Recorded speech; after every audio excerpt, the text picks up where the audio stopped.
be the first flight of what I think is maybe the greatest commercial plane ever built. I said to Boeing, what's the best one? They said, this is the best plane ever built. And you're going to have the privilege of flying it, and I have a privilege also of flying it. But this is the first flight. We're going to the Teddy Roosevelt Presidential Library. It's opening, and that'll be very good. That'll be a lot of fun. But I think, you know, to be honest with you, I'm excited about the first flight. It's something nobody's ever seen anything like it. Even you people with all your experience and all of your talent, you will never see anything like this. So they just completed it. They made it appropriate for a president. That means the security and all of the different bells and whistles they put on. Very complex stuff, but it's really quite something. And this is a plane that the United States of America should have. Our Air Force One was 35, 36 years old, and it would be parked next to the new ones like this, and it really didn't look appropriate for our country. So we're very proud of this. The country is very proud of it. And you can do two things. You can low-key it, or you can show it. And I think the country should be very proud of it. And it's beautiful, and you'll see that in a little while when you board. As far as things are going, the denuclearization of Iran is moving along well. They've had very good meetings, and we'll see. We hit them very hard for 3 nights, as you know, but we're getting along very well. So I call it the denuclearization, and it's all taking place. It's all going well. The stock market is setting records virtually every day. The oil price is way down. We're down at 68. I see it hit 68 today. That's lower than when I started the, I guess you could call it an attack on Iran so that they never have a nuclear weapon. So the oil price is now lower. The retail prices, the gasoline is coming down rapidly. And if you have any questions, let's go. Mr. President, what's your favorite upgrade to the new plane, and how much did it cost American taxpayers to upgrade the plane? Well, of course, very little relative to what it would cost if we did it a different way. So this was a gift from a country that's treated us very well, and they're an ally of us over in the Middle East, Qatar. And I went to Boeing. I said, "Who has the best one?" They said, "Qatar." There's never been a plane like it. Frankly, we couldn't build a plane like this because we wouldn't be willing to spend the kind of money necessary. They spent top dollar. So the head of Boeing said, this is considered the best 747 they've ever built. And I went to Qatar. I said, I'd like to use it for a period of time because the other ones, as you know, are under construction. They'll be here in 2 years. And because, you know, the plane is 35 years old. So I said, I'd like to use it. And the Emir, Tamim, who's a great gentleman, he said, no, I'd like to make a contribution to the country. So it was very nice. And we were able to do it in about 5 months, you know, bring it up to the presidential standard, meaning security-wise. And you're gonna get a kick out of it. There's just nothing like it. Mr. President, your financial disclosure shows you had a very lucrative year last year. What message does this send to average Americans, especially those who make these I don't get involved in my personal. We have funds that run my money. But you are benefiting. Well, I've made a lot of money before I became president, and they invest my money, and I don't talk to them. I don't even speak to them. So I have many people. I don't know what they call it, closed accounts or something. You put your money in, and that's it. I don't talk to them. They're big institutions, and they run it. But yeah, I've had a great career in business. I've had a great career.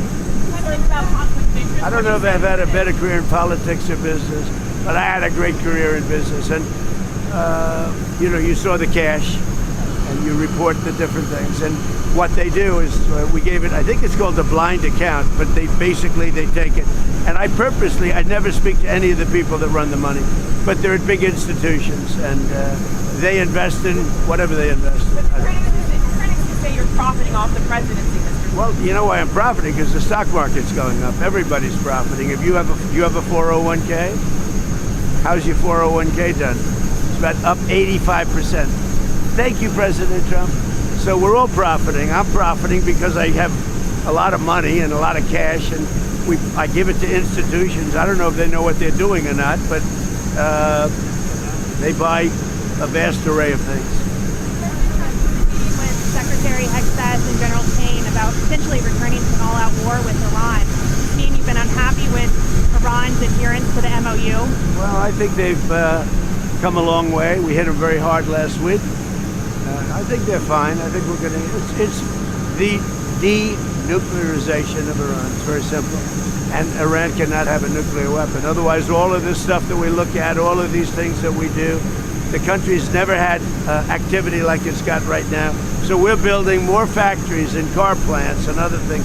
We went for years without ever building one car plant. Now we're building many car plants. We're building AI. We're building all over the country. $19.1 trillion being invested. The record was like 2, and we've got 19.1, and it's going to continue. And when those buildings open, you're going to see something like the country's never seen before. That's why the stock market's going up every day. That's why your 401k, because everybody benefits.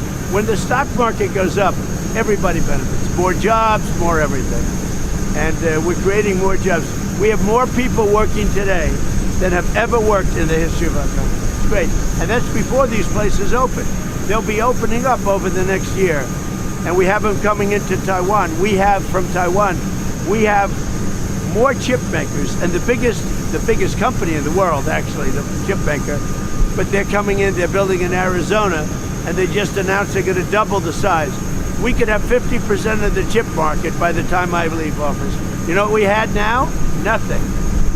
And then I got, as a gift, another gift, I said to Intel, give the United States of, they needed something, they needed some help, the chip maker. I said, give the United States of America, I'll do it for you, but give the United States of America 10% of your company. He said, you have a deal. He said it so fast, I said I should have asked for more. But he said, you have a deal. And that stake is now worth $80 billion. I made $80 billion for the country in 8 months. Does anybody talk about it? No. Have a good time, have a good flight. Enjoy the plane. Real quick question. You've got D&I Pulte over there as the new director. We also know you have the task force set up on declassification, maybe talking about international, maybe looking at some declassification. Are you able to give us an update on that? Declassify almost everything. And you know, by the way, we have Jay Clayton is going in. You know, Bill Pulte's a very talented guy, but he's just there temporarily until Jay Clayton. And Jay Clayton is going through the process. And Jay Clayton, highly respected, and so is Bill Pulte. But Bill is there just for a fairly short period of time. But while he's there, I said, you can declassify whatever you want. I told him you could do it as fast. You got to ask him.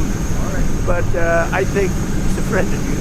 I think that Bill will declassify. I told him you can declassify whatever you want. So Bill's there just, you know, for maybe a month or 2 months or something. And Jay is going through the process. He's got a hearing in 2 weeks. Highly respected man, Jay Clayton. Okay? Thank you. Did you get any more Pulitzer Prizes? You know what? A Pulitzer Prize? A picture of the plane. Margot, are you taking care of everybody? How's Margot? Okay. Thank you, everybody.